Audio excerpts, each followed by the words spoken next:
Madame Cassé, je travaille au service des brevets à l'OAPI. Nous allons vous parler de la gestion des actifs de propriété intellectuelle en général.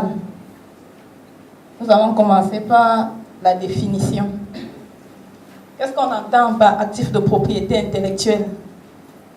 Les actifs de propriété intellectuelle d'une PME sont tous les éléments qui peuvent faire l'objet d'une protection intellectuelle au sein de cette PME. Il s'agit d'un patrimoine immatériel. Ils sont divers. Entre autres, nous avons les brevets d'invention dont M. Moussa vous a parlé tout à l'heure. Nous allons revenir sur les détails et les définitions. Nous avons les modèles d'utilité, les marques de produits et de services, les indications géographiques, les dessins et modèles industriels, les noms commerciaux, les obtentions végétales, etc. Nous allons essayer de définir chaque expression. En fait, on entend parler de brevet d'invention. Qu'est-ce qu'un brevet d'invention? Quand quelqu'un vient à l'OAB et dit « je veux breveter ma création, je veux breveter ceci », en fait, qu'est-ce qu'un brevet? Un brevet est un titre délivré pour la protection d'une invention. L'invention, quant à elle, est une solution pratique dans le domaine technique. Exemple, vous pouvez mettre sur pied une nouvelle machine. Ça apporte une solution à un problème technique. Vous pouvez fabriquer un médicament nouveau qui soigne une maladie. C'est ça un brevet d'invention. Le brevet peut être soit un procédé, soit une chose, un matériel. Le modèle d'utilité est une sorte de petit brevet qui concerne les instruments de travail, les objets faisant l'objet d'une configuration nouvelle et successive d'applications industrielles. Donc ça peut juste être une petite amélioration d'un instrument qui existe. Nous avons la marque qui est très utilisée. C'est un signe visible qui permet de distinguer les produits ou services d'une entreprise de ceux des concurrents. Je suis consommatrice. Quand je vais acheter quelque chose dans un magasin, il y a des marques que je préfère. Le papier hygiénique, par exemple. Quand je vais, mon premier réflexe, c'est de chercher la marque Cita. Vous avez là des exemples de marques. Vous avez la marque Coca-Cola, c'est une marque figurative et nominative. Vous avez ces autres marques. Quand vous mettez sur pied votre produit, pour attirer le consommateur, il faut créer la différence. Quelque chose qui peut captiver le consommateur lorsqu'il vient chercher votre produit sur le marché. C'est un signe distinctif. L'indication géographique, c'est une indication servant à identifier un produit comme étant originaire d'un territoire ou d'une région ou une localité de ce territoire. Dans les cas où une qualité, réputation ou autre caractéristique déterminée du produit peut être attribuée essentiellement à cette origine géographique. Nous avons un exemple, le poivre de Penja. Quand je suis ménagère, je vais sur le marché, c'est que ce poivre a une particularité. Champagne, c'est une boisson qui vient d'une localité bien déterminée. Tout cela se protège. Le dessin modèle industriel. Le dessin est l'ensemble de dispositions de lignes ou de couleurs, tandis que le modèle est une forme plastique. Ça peut être du bois, du fer ou du caoutchouc, associé ou non à des lignes en couleur, donnant une apparence spéciale à un produit et pouvant servir de type, c'est-à-dire de moule pour la fabrication d'un produit industriel ou artisanal. Exemple, nous avons des motifs de paille, même un modèle de tenue, les formes de babouche. Vous avez là des exemples de dessins modèles industriels. Ça, c'est un dessin. Et là, c'est un modèle de bouteille. Donc, si ce producteur protège la forme de sa bouteille, même si vous faites dans le même domaine que lui, vous n'aurez pas le droit d'utiliser cette forme de bouteille. Sinon, il peut vous poursuivre. Voilà un modèle de babouche. Le nom commercial, c'est quoi? C'est une dénomination sous laquelle est connu et exploité un établissement commercial, industriel, artisanal ou agricole, ou même des établissements de prestation de services. Exemple, Citracel. Le nom commercial, c'est le nom d'une entreprise, Société Anonyme des Brasseries du Cameroun. Il est toujours important de protéger votre nom commercial parce que lorsque un concurrent véreux commence à copier votre nom pour faire des offres, ça devient un problème véritable. La gestion des actifs de propriété intellectuelle d'une PME implique 3 éléments à savoir: l'obtention des droits de propriété intellectuelle, d'abord, l'exploitation des actifs protégés, et enfin le suivi des éléments protégés. On ne peut pas gérer ce qu'on ne possède pas. Et pour posséder, il faut protéger pour obtenir des droits. 1. L'obtention des droits de propriété intellectuelle. La PME qui désire acquérir des droits de propriété intellectuelle devrait mettre sur pied une politique en matière d'obtention de ces droits.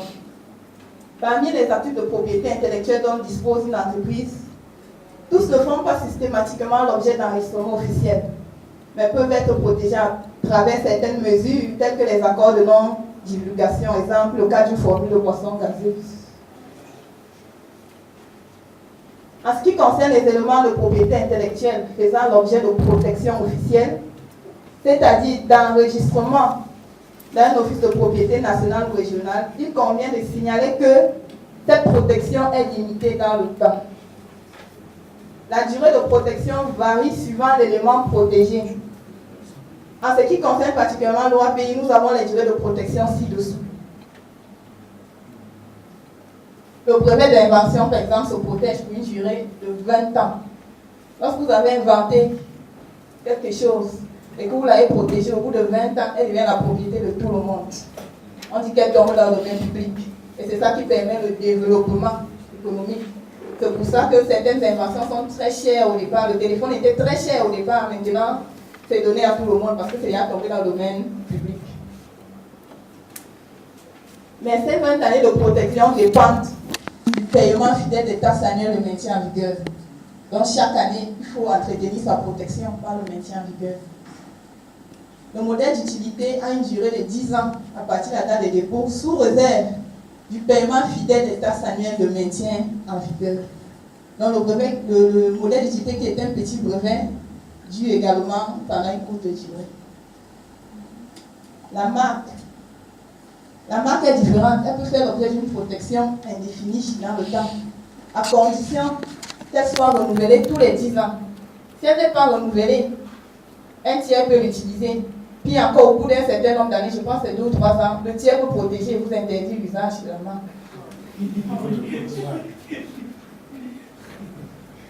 L'indication géographique se protège indéfiniment à condition de respecter le cahier de charges. Le dessin au modèle industriel se protège pendant 15 ans à condition de le renouveler tous les 5 ans. Le nom commercial se protège indéfiniment à condition de le renouveler tous les 10 ans. L'obtention végétale, c'est un peu le brevet des plantes. Elle se protège pendant 25 ans à partir de la date de délivrance sous réserve du paiement fidèle des taxes annuelles de maintien en vigueur.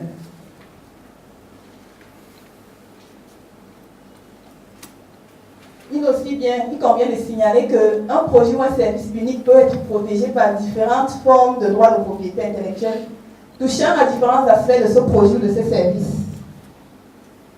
Exemple,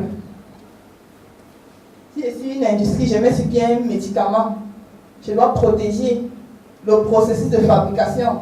Ça, c'est le brevet d'invention. Et après avoir procédé la technique, je dois bien commercialiser mon produit. Et je dois attribuer une désignation sous laquelle ce produit doit être commercialisé. Cette désignation, c'est la marque. Parce que nous, les consommateurs, quand on va à la pharmacie, on va dire je veux X, mais je veux Y, je veux Efferalgan, l'autre va dire je veux Doliprane. Mais en fait, c'est la même chose, mais ce sont des marques différentes. Ce même produit peut être protégé comme un dessin au modèle industriel si le conditionnement revêt une forme particulière dont le titulaire voudra avoir l'exclusivité de l'usage. Vous voyez par exemple les formes de parfum, les formes de bouteilles, de boissons.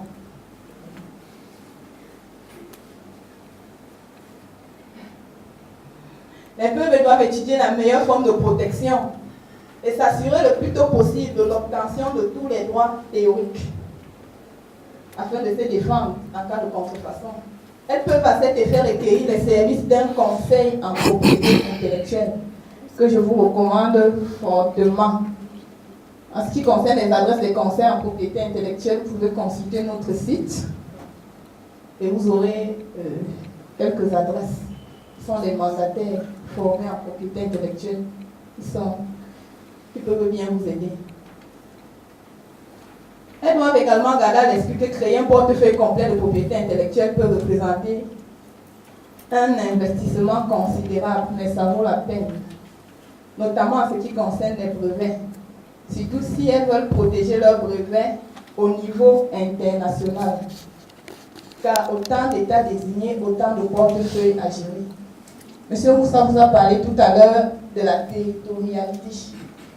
Donc, je peux protéger mon brevet à loi pays et décider que je ne me limite pas là. Mon brevet a une grande portée, je veux aller le protéger à l'Union européenne. Je veux le protéger en Chine, je veux le protéger au Nigeria. Le Nigeria ne fait pas partie de loi pays. Je veux le protéger dans l'espace dans lequel je souhaite travailler. Et dans chaque espace, ça fera un portefeuille à gérer. Elles doivent donc évaluer avec soin les coûts et les avantages des brevets au cas par cas et mettre au point une stratégie en matière d'obtention des brevets qui soit adaptée à leur budget et à leurs perspectives commerciales. Après avoir protégé, quand vous protégez, vous avez acquis des droits, vous êtes titulaire de quelque chose, mais c'est pour quoi faire, ce n'est pas pour garder dans le placard, ni pour afficher dans votre salon ou dans votre entreprise. Il faut exploiter ce qu'on a protégé. De l'exploitation des actifs de propriété intellectuelle. On entend par exploitation la fabrication, l'importation, l'offre en vente, la vente, la détention aux fins de vente, l'utilisation d'un produit protégé ou l'emploi d'un procédé protégé ou des produits qui en découlent. Donc l'exploitation, c'est l'usage commercial au quotidien. Une fois les titres de propriété intellectuelle acquis, le titulaire doit procéder à leur exploitation. Il peut le faire soi-même ou à travers des licences et des cessions. L'exploitation par le titulaire. Vous avez protégé quelque chose, vous voulez l'exploiter vous-même. L'acquisition des titres de propriété intellectuelle confère à son titulaire le droit exclusif d'exploiter l'objet protégé. Celui-ci a donc le droit d'interdire à toute personne l'exploitation de l'objet protégé et donc de poursuivre la dite personne en cas d'exploitation sans autorisation. Les licences d'exploitation. Le titulaire de droit peut également, tout en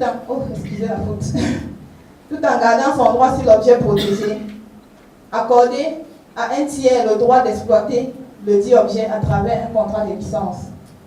Je peux inventer, et je me dis, c'est un industriel qui doit produire, je suis chercheur, je fais une licence à un tiers qui va exploiter parallèlement avec moi. Le contrat de licence peut donc être défini comme une convention qui permet à un tiers d'exploiter à titre onéreux gratuit un droit de propriété intellectuelle, lequel demeure toutefois la propriété de son titulaire. Généralement, ce n'est pas gratuit, vous allez évaluer et voir, je gagne quoi quand il fait une licence, qu'est-ce qu'il doit gagner? Il faut bien que vous rentrez dans vos fonds et que vous ayez un gros bénéfice. Les contrats de cession. Le titulaire d'un droit de propriété intellectuelle peut également renoncer à la jouissance de ses droits à travers la vente d'actifs de propriété intellectuelle à d'autres entreprises. On parlera de cession. C'est le cas, par exemple, d'un chercheur indépendant qui invente une machine et cède son brevet d'invention à une entreprise qui pourra la produire à l'échelon industriel.